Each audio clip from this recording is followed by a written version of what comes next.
This has now become a daily feature on Roland Unfiltered. Crazy-ass white women. A white woman in Portland, Oregon apparently called the cops because a black couple's car was a few inches into a crosswalk. No. All right, folks, back to our Roland Martin Unfiltered video in just one moment. All right, folks, one of our partners here, Trans Real Estate. If you're looking for a hot new investment opportunity, I have two things I want you to think about: legal marijuana and crowdfunding. Now, you just let that sink into your head for a second. Our friends at Transatlantic Real Estate have created a unique opportunity for everyday investors like you to get in the game for a minimum of $300 up to $10,000. Look, you get in where you can fit in. Now, typically, it takes millions, if not billions, to invest in the legal marijuana industry, and it can be pretty risky trying to establish market share. However, Transatlantic Real Estate is taking a different approach. They buy the land that supports marijuana grow operations and lease it to licensed, high-paying tenants. Now, imagine being a landlord to a licensed marijuana farm. With the prospects of further legalization and changing public perceptions about marijuana, some investors could end up making some serious money over the next several years. The best part is they're using crowdfunding so you can get in now before they take the company public. If you want to find out more information, go to marijuanastock.org. That's marijuanastock.org to get in now. Now back to your Roland Martin Unfiltered video. The couple was picking up a quick bite to eat. This is what happened when they came out. They gonna call her. This is another white person calling the police on a black person because she says we're illegally. Because she's saying that we're illegally parked right here. Come on, Maddie. Come on, please. You are. So this is her. It doesn't give you the right. Go home. Go back to your neighborhood. It doesn't. Go back to your. You're not from here. Not doing that shit. If you calling about a car that's been parked less than 5 minutes across the crosswalk, I've been here you ain't 10 from minutes. here. You an idiot. Bro, I'm telling you, these white women are losing their mind. No, and it's okay. Go ahead, Joe. I'm sorry. I have a list that I've been keeping that is now yay long. Black folk barbecuing in the park. Black folk selling lemonade. Selling lemonade. Yeah. Black folk walking into their own building. And now I've got to add this one. It has now become Crosswalk Karen. It's not. That's a good one. It's now become a sport. It really has become a sport. I am now of the opinion that some of my folks are saying that we ought to be a law against it.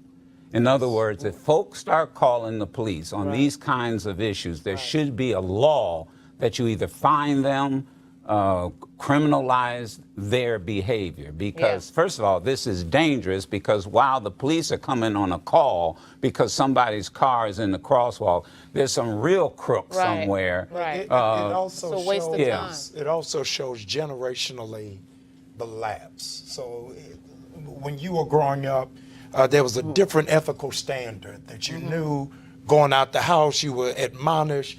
Now, y'all don't act up because them white folks gonna call the police. Then there was an in-between generation that says, under NWA, F the police. So now we're seeing a revisitation. So it's not about a broken tail light. It can just be that the lights are on. And so there's got to be a whole nother talk. That's why that movie, The Hate You Give, is so critical and so important. I took my daughters. I haven't seen that yet. That's a great movie. You got to go see Great it. movie. They cried through the first half. I cried through the last half. But it really gives a backdrop to a new generation of understanding what is the crisis in our community and the disconnect with police. You know what else is scary about that is that if the police had come, There you go. if the police had come, Yes. there would have been the whole thing. Where's your ID? Where's the registration for Boom. the car? Blah, blah, blah, blah, blah. Where's the witness? Scared white woman. Because the car What was she scared? is a What was few she inches frightened of? into Because the the car was a crosswalk. little inches. She couldn't do this here. There've been The entire thing is Her deal is, they did show it a lot, but it was literally inches in the crosswalk. The entire thing is, though, about somebody assuming that they have authority over you that they do not have. See, that's the deal. It. And that's why That's Trayvon it. Martin is dead today. Precisely. Because George That's it. Zimmerman assumes that he has authority over a young black It's male scary. walking. And George Zimmerman When he still has is. no authority. He's not a cop. I'm He's a nothing. fake apartment security guard. Right. And I have the right to ask you. It's no different than when one of the great books, The Rage of a Privileged Class by Ellis Coles. And it happened here in D.C. One of the stories in the book, there was a black law partner, comes to work early, 7 o'clock in the morning, he's suited and booted, he's got his wing tips, he's got his $1,000 briefcase, and he gets into the elevator, a little young white boy, sweater, khaki pants, blue shirt. So he looks, floor press, all right, cool, all right, so I'm going to the elevator, just chilling, all right. So then I get to the floor, and so the young man go ahead, and the white boy got off the elevator, and the black guy got off the elevator, and they go to the door. The white boy pulls out his key card, unlock the door. Brother's like, no. He goes, I'm sorry, may I help you? Who are you? And he's going, no, I'm going to my office. Who are you? Right. The white clerk. Right. This was a partner in the law firm. Right. This white clerk felt that he had the right to question this black law partner. Exactly. Right. Law partner, Ellis writes in the book, law partner goes into his office and he is fuming. He is mad. He's because he's like, wait a minute, hold up. I'm a damn partner. This is a lowly ass clerk. Right. And he felt that he had the right to ask me who I was. Which first of all says, if you the white clerk, how in the hell you don't know who the partners in the law firm are? Right. Right. And this brother was just angry. And this story spread all around D.C. And that speaks to black professionals, where you have folks who have this position like, I get to ask, I'm white.